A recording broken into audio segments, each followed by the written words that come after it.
por estarem aqui. Eu gostaria de agradecer também aos representantes dos países, Ministério da Saúde, autoridades nacionais, por ter respondido a esse chamado desde a Associação Latino-Americana de Cuidados Paliativos e o apoio da FEDELAT e a HPC, que eu represento. Só uma aclaração, eu não sou a presidente, não sou a diretora executiva, mas eu executo as ordens da presidência. O presidente é o Dr. Lucas Rasbruch e ele vai vir amanhã. Eu gostaria de agradecer também à Fundação Grunenthal pelo apoio no processo de fazer possível esta reunião.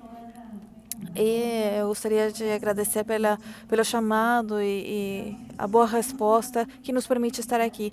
Nós gostaríamos que esse fosse mais que um encontro inicial e ter daqui políticas nacionais para o alívio da dor e o acesso aos cuidados paliativos. A minha palestra hoje, realmente nós pensamos no Dr. Julio Frank para isso, e se vocês conhecem, o Júlio é um dos líderes globais em saúde pública e sistemas sociosanitários, e então eu não vou ter a intenção de ser parecida com o Júlio, porque teria sido muito melhor ter o Júlio aqui, mas eu vou tentar fazer um resumo da palestra que ele apresentou quando nós fizemos o lançamento do relatório Lancet na Universidade de Miami, que foi coordenado e com a liderança da doutora Moro.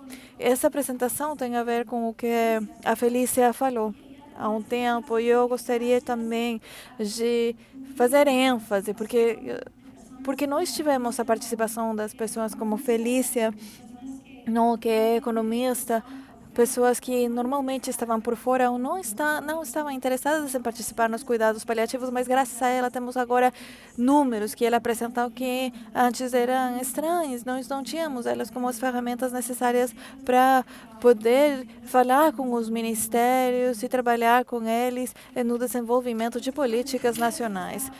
Como eu falei, isto está baseado no relatório e as recomendações da comissão Lancet, e vocês podem fazer a descarga, está na Universidade de Miami, mas também no website de The Lancet, se vocês procuram por Palliative Care.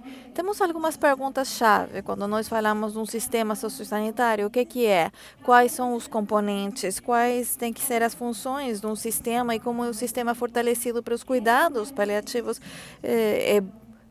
Como é bom o sistema sociosanitário, ou quais são os pontos mais importantes das políticas sanitárias. Esses são os conteúdos da palestra hoje. O primeiro é o que é um sistema sociosanitário e quais são os componentes. Os sistemas são todos os elementos pertinentes. O objetivo principal é melhorar a saúde. São uma série de interrelações entre os componentes do sistema, os ministérios, hospitais, instituições e pessoas, os convênios médicos, serviços de saúde, etc. E as pessoas têm 4 papéis importantes. Como usuários do serviço quando são os pacientes. Número 2, são uma fonte importante de financiamento, porque eles pagam impostos e através deles o setor de saúde é financiado, porque eles têm que pagar do bolso. E eles reclamam e eles praticam o direito à saúde, e nós gostaríamos que eles façam isso mais forte ainda, e eles têm um papel importante na própria saúde e nos determinantes da saúde. Os componentes do sistema, então, são todos esses e estão interrelacionados. Não é vertical, é uma coisa que flui e as pessoas estão no centro, mas são componentes também dele. Segundo as perguntas-chave, quais deveriam ser as funções do sistema sociosanitário e como é fortalecido o sistema para os cuidados paliativos? Essa estrutura que a Felícia apresentou, as funções do sistema sociosanitário são várias, mas temos aqui algumas das essenciais. Temos aqui o coração, que é o serviço, o atendimento, mas também temos o monitoramento, a habilitação das políticas sanitárias, e todos os elementos devem estar coordenados, interrelacionados de uma maneira fluida, para que o sistema tenha valor. Hablando de las funciones, ¿cuáles deben ser ellas para fortalecer? Falando das funções, quais devem ser as funções para fortalecer os cuidados paliativos nos países? Número 1, gestão. Definir as prioridades é uma delas. Implantar campanhas de conhecimento, de educação e cuidados paliativos, todas essas são mais desenvolvidas no relatório Lancet, mas aqui vamos falar rapidamente disso. incorporar os cuidados paliativos numa política nacional de saúde, em termos de planificação, desenvolver programas, guias e planos, integrar os cuidados paliativos nos programas específicos das doenças, os programas verticais, há lugares onde temos programas nacionais de câncer ou HIV, e não inclui cuidados paliativos esses programas, inclui os medicamentos essenciais para cuidados paliativos nas listas nacionais. Nós temos feito estudos em termos da inclusão dos medicamentos controlados, opioides, especialmente, mas não toda a lista de medicamentos ou fármacos essenciais, e seria muito interessante ver quais estão na lista dos seus países. Continuando com a gestão, temos a regulação, estabelecer guias legais e regulatórios para o uso racional e seguro de opioides e outros fármacos controlados, tem que estar na guia nacional e, portanto, tem que estar controlados e monitorados. Fazer um desenho das guias integradas para a provisão dos cuidados paliativos que incluam todos os provedores do serviço, não só uns poucos, tem que estar integrado desde o nível de comunidade até uma especialidade, alta especialidade nos hospitais. Monitoramento e avaliação, fazer um monitoramento das intervenções e programas utilizando escalas de resultados, medindo a cobertura e os resultados. Sempre vemos os serviços, mas não os resultados.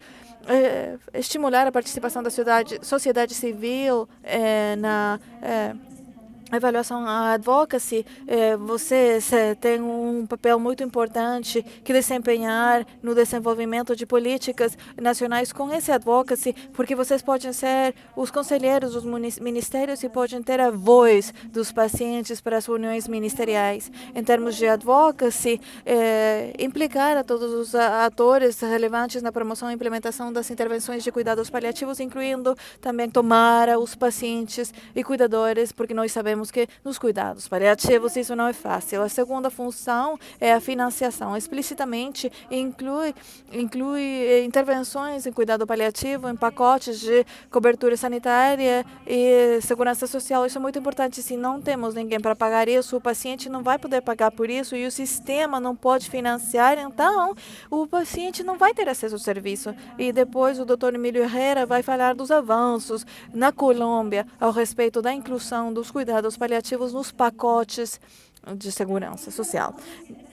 Garante os fundos suficientes através da adjudicação do orçamento.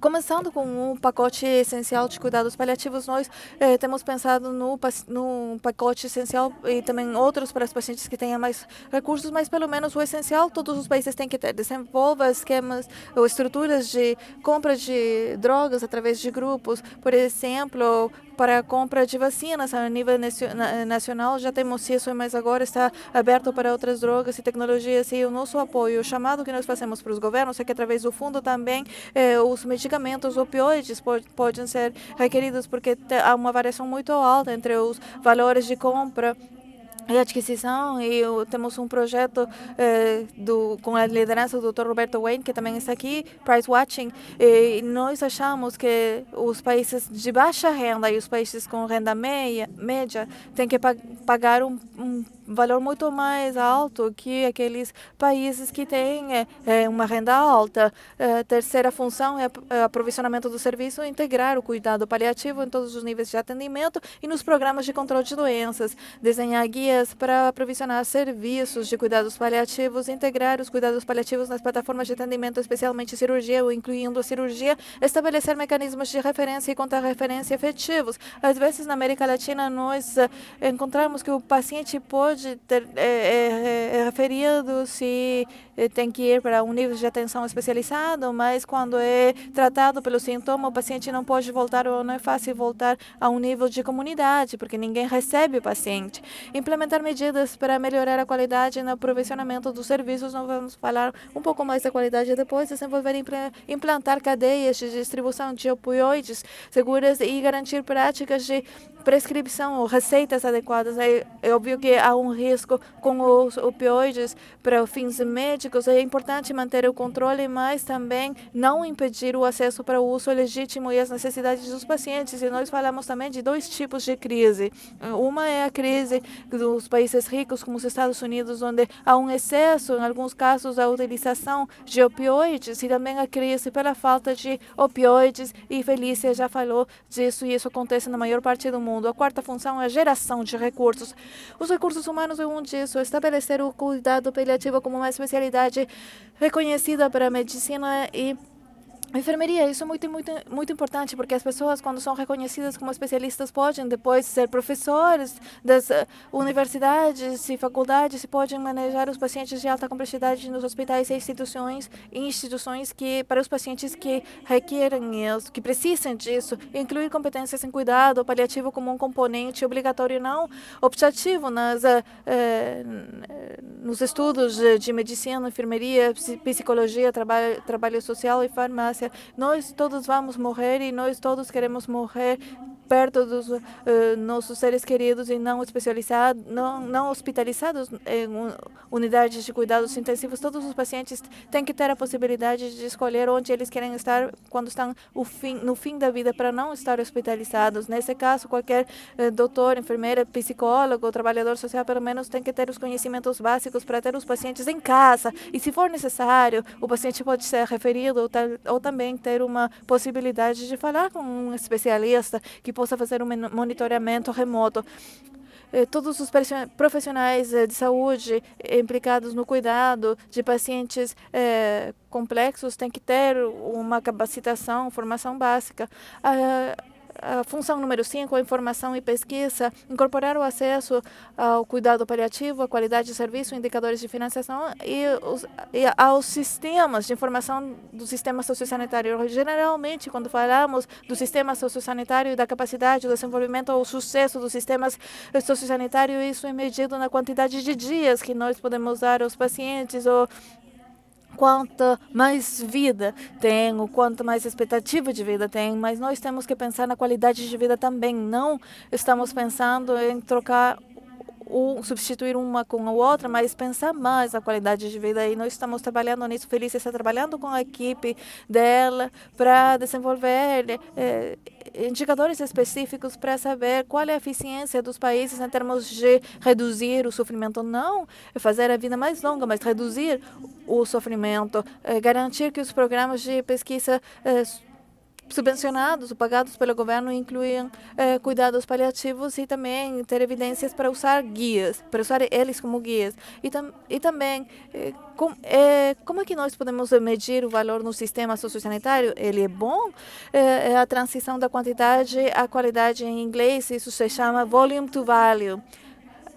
A maior parte dos sistemas sociosanitários tem sido compensados em termos de volume. A quantidade de serviços, os doutores são pagados pelo serviço, a quantidade de pacientes e não a qualidade dos serviços, para maximizar o impacto do provisionamento dos serviços. Então, agora temos uma tendência de ver qual é o impacto, não só se o serviço foi dado, mas qual foi o resultado desse serviço. E também há uma tendência de considerar também a qualidade e não só a quantidade do serviço. O conceito de qualidade em sistemas de saúde está focalizado nos resultados clínicos e na experiência subjetiva pessoal. Não é o que o médico fala, o que um indicador fala, uma tabela fala, mas o que o paciente disse. E já vimos muito isso, onde o paciente e a família dos pacientes cuidadores expressam uma grande satisfação com o cuidado que eles receberam, mesmo se o paciente falece ou morre. E nos indicadores isso fica como uma morte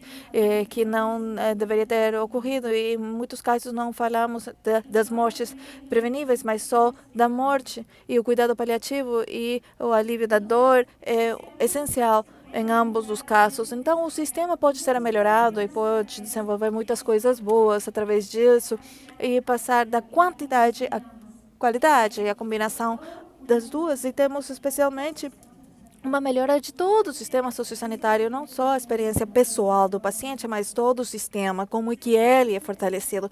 E aqui temos um desenho muito interessante, porque mostra a transição entre o que nós fizemos, que é o volume, a valor.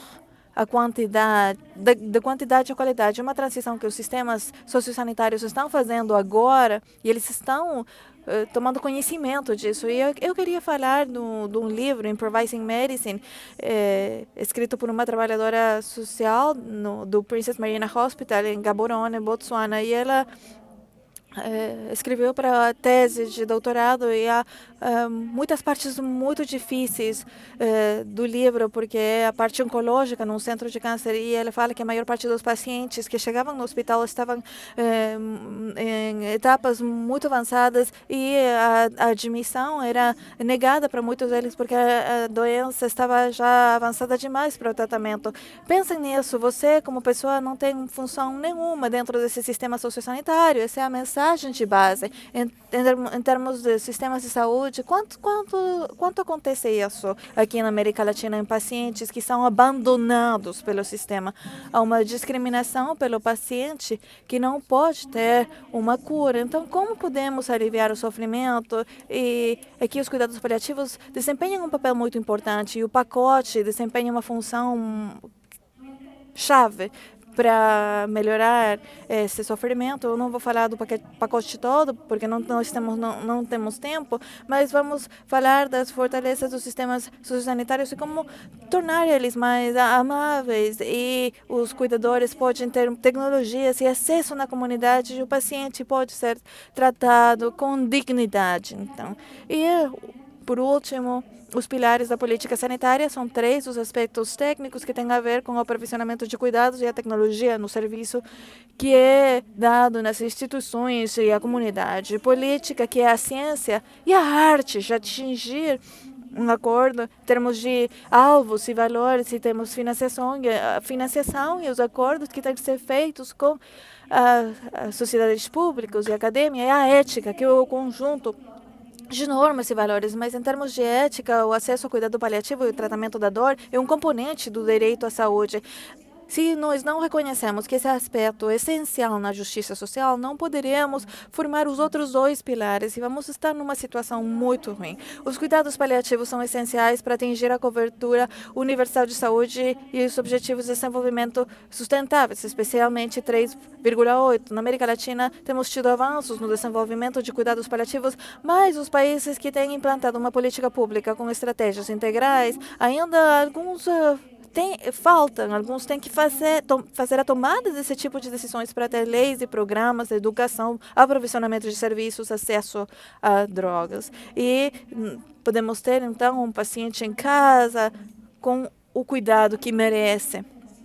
Felícia falou também do grupo de implantação, né, que está dentro da IHCP e tem muitas organizações globais, International Children Palliative Care Network, World Hospice Palliative Care Alliance e as associações racionais da Ásia, África, Europa, Caribe e a LCP, que é o principal ator neste encontro. E aqui temos alguns dos representantes nessas associações. E eu gostaria de agradecer os colegas e a Tânia também por formar parte desse encontro. Muito obrigada.